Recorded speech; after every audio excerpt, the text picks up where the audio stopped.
Hola a todos y a todas, mi nombre es Ángel Pereira y esto es Reflexiones en la Madrugada, un canal donde queremos reflexionar juntos sobre lo que la Biblia nos enseña y que nos sirva para encontrarnos cada día con Jesús, para que el Evangelio impacte nuestra vida de una manera práctica, y hoy vamos a hacerlo a través del Salmo número 6. Cuando vemos la historia de la humanidad, vemos cómo han habido muchos gobernadores que han gobernado con mano de hierro, que sus decisiones han sido inamovibles y ha sido imposible de que ellos cambiaran de opinión, que han gobernado de una manera implacable y que eran hombres fuertes, que no les temblaba el pulso a la hora de tomar la decisión que tuviese que tomar, aunque fuese dolorosa, aunque incluso pudiese conllevar pérdidas, sin ninguna duda la llevaban a cabo. Eran personas con un carácter fuerte, personas seguras, personas decididas, y que cuando se metía en la cabeza de ellos conquistar un territorio no paraban hasta que lo conseguían, y rara vez algún enemigo se planteaba atacarles para recuperar algo, porque sabían que cualquiera que se rebelara, cualquiera que se enfrentara a ellos iba a acabar perdiendo. Cuando pensamos en Dios, vemos como Dios es un Dios de amor.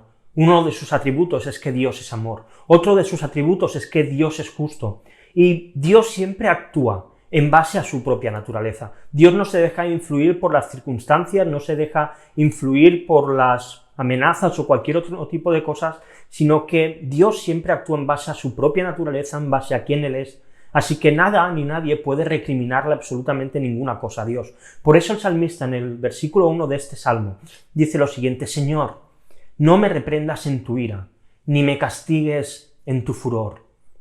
Vemos como a lo largo de la historia Dios ha actuado frente al pecado del ser humano y ha actuado trayendo castigo. Vemos el caso de Adán y Eva, que están en el huerto, que la serpiente les engaña, que ellos comen del árbol que no debían comer, y vemos como Dios les castiga, Dios les hace pasar a partir de ahora por la muerte, y por culpa de ellos el pecado llega a todos nosotros y todos nacemos con esta tara de naturaleza pecaminosa, todos nacemos con esta tendencia hacia hacer el mal. Cuando vemos la historia de Noé, vemos una humanidad cuya maldad había crecido en gran manera, y Dios decide poner castigo sobre esto y envía un diluvio que arrasa con toda la humanidad, con todos los animales, con todas las plantas, con absolutamente todo, excepto con Noé, con su familia y con 2 animales de cada especie.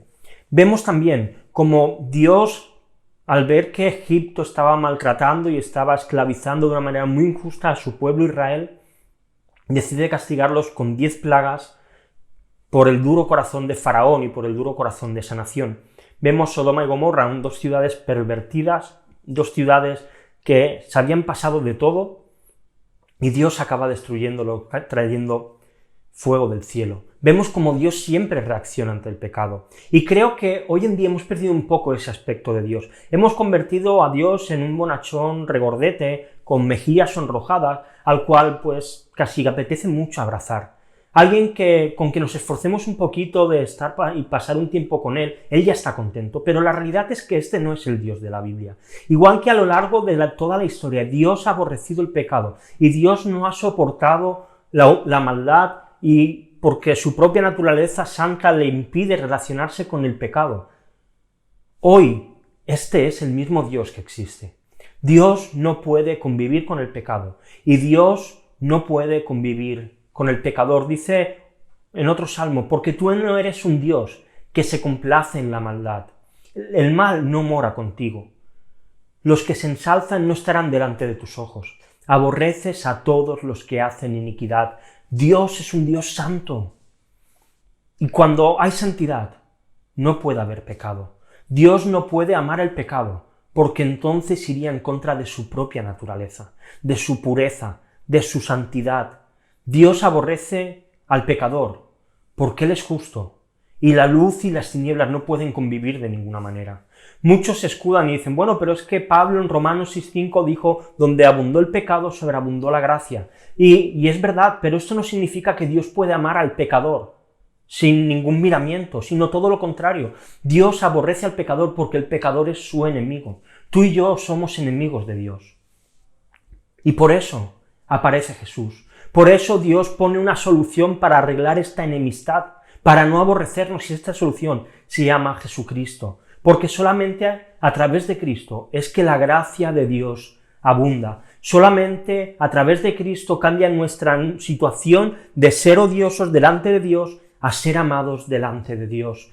Él antes nos aborrecía, pero a través de Cristo Él nos hace aceptos en el amado. La ira de Dios debía caer sobre cada uno de nosotros. Y Dios realmente hará que su ira caiga sobre todos aquellos que han rechazado a Cristo y el mensaje de salvación. Así que por eso debemos clamar por piedad.